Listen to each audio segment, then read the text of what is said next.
YouTubers have made it abundantly clear that the Canon R10 is great for YouTube and even for high-end photographies. One of the best cameras you can buy as a content creator. The image quality of this camera is great. This camera will produce fantastic images. But I haven't seen a lot of truly cinematic, high-quality footage from the R10, and yes, I know that sounds pretentious, but please hear me out. All this mumbo-jumbo has me wondering, did Canon release a pocket cinema camera without telling us?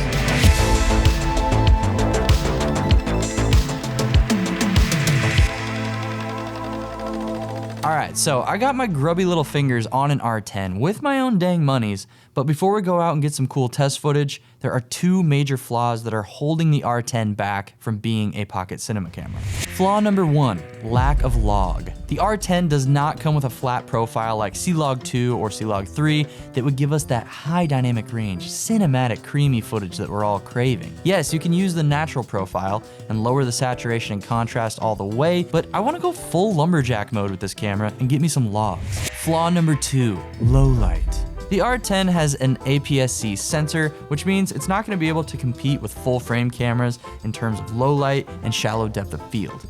Or will it? Just you wait, Johnny. Oh my gosh, can you shut up over there? I'm trying to edit the next video. Ken, I'm trying to make this video so we can grow the channel and rent more cameras. Why don't you just tell them about the thing? Oh, I'm sorry guys. Ken is back to editing for me, full time, now that he learned DaVinci, and we are struggling a little bit financially. We are finally opening up YouTube channel memberships using the join button below. Don't be so forward.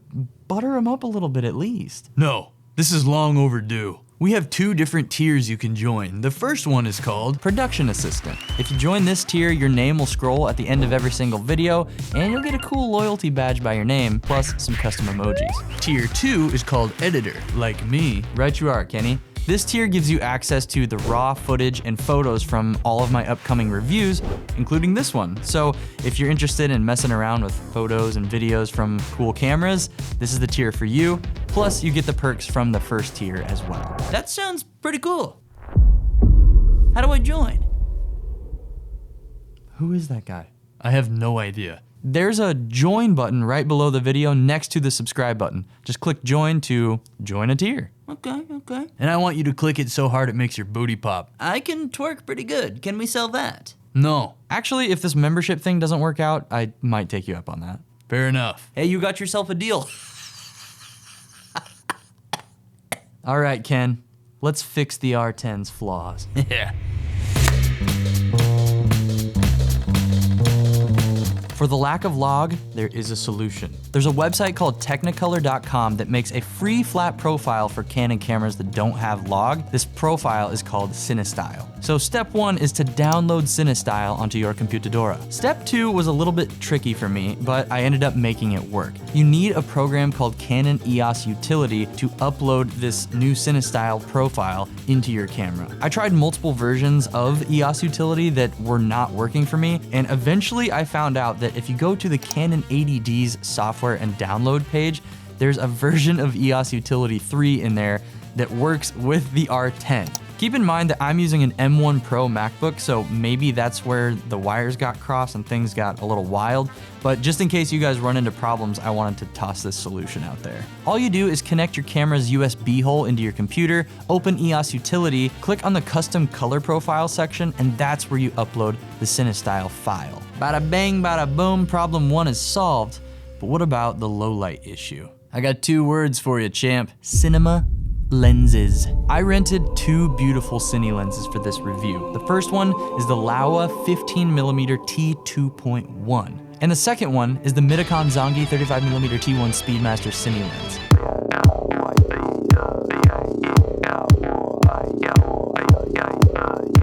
Hey Zongi, shorten the name. These lenses are a bit wider, which will help with the APS-C crop factor, and also they have really fast aperture values, so we'll be able to flood the sensor with light and hopefully get some nice, flavorful cinema footage.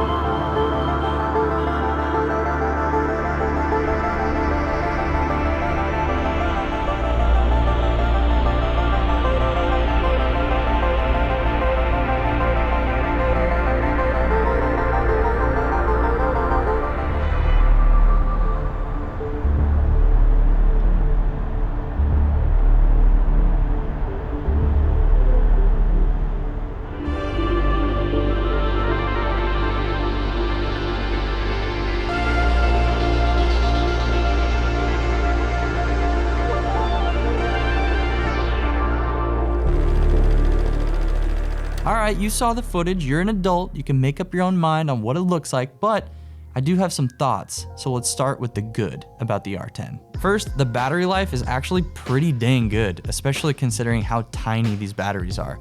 I shot that entire downtown session, plus a lot of footage the next day on one battery, and I had my camera on the entire time I was downtown. I don't know how long it lasts, but it was reliable. The second good thing is the size. This thing is incredibly compact. I do wish the grip was a little bit more extended because using cinema lenses kind of grinds your fingernails against the lens, but you can just fix that by wearing motorcycle gloves. The third pro is the RF mount and the APS-C sensor. You're gonna be able to find a ton of lenses that work with this camera because it's APS-C. You'll be able to use RF APS-C lenses and the full frame ones.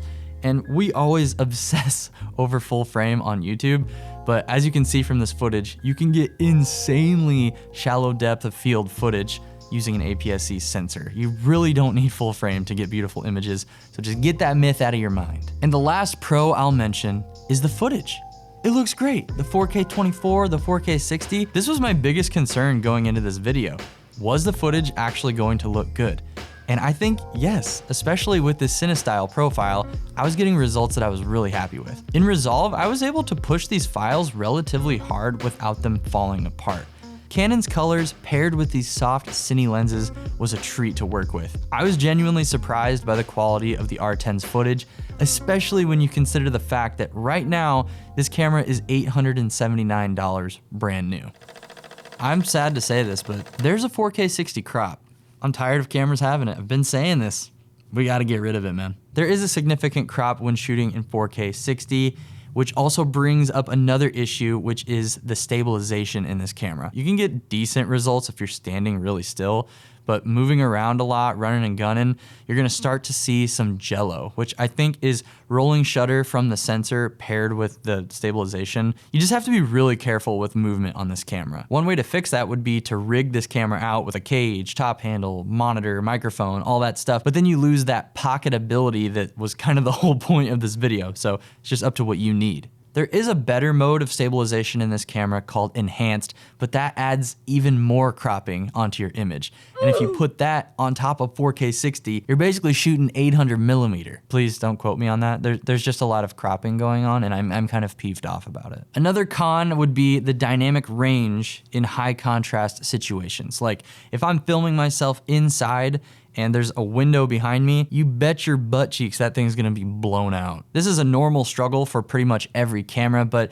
you can definitely see when the R10's highlights are clipped. There's no smooth roll off, it kind of just goes into oblivion. But if you use the CineStyle profile and you shoot to protect your highlights and just be careful with your exposure, you'll get solid results. And the final con, the X-con of all cons, is actually not that big of a deal, but the body feels slightly cheap to me. Like not plasticky, it's mostly just the little battery door on the bottom of the camera. It just kind of flops open and hangs there and feels like it could break off very easily. So just be careful when you're changing your batteries. Don't break this thing. Other than that, the build is pretty good. Despite the R10's flaws, I still really like this little camera. And in my mind, I will forever consider this Canon's pocket cinema camera. This is a fantastic option for beginners because it shoots really nice video, great photos.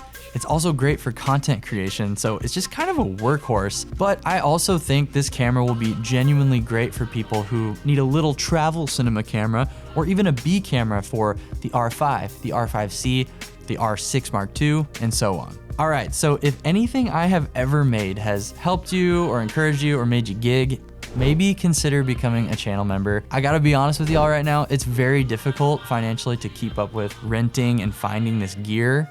I don't really have channel sponsors very often, and I'm not getting that YouTube money that some of them Logan Paulinios are getting because this channel is small, but I really believe in our community, and your support, if you're able to, would mean the world, and it will literally help this channel continue moving forward. Follow me on Instagram for short and dumb stuff. Like the bell, subscribe to the notifications, and make sure to text me when you get home so I know you're safe. Been thinking about you, hope you're doing well, and watch out for deer. All right, I love you. See you in the next video. Bye. Still offline. Hi, Ken? You ready to film that twerk video?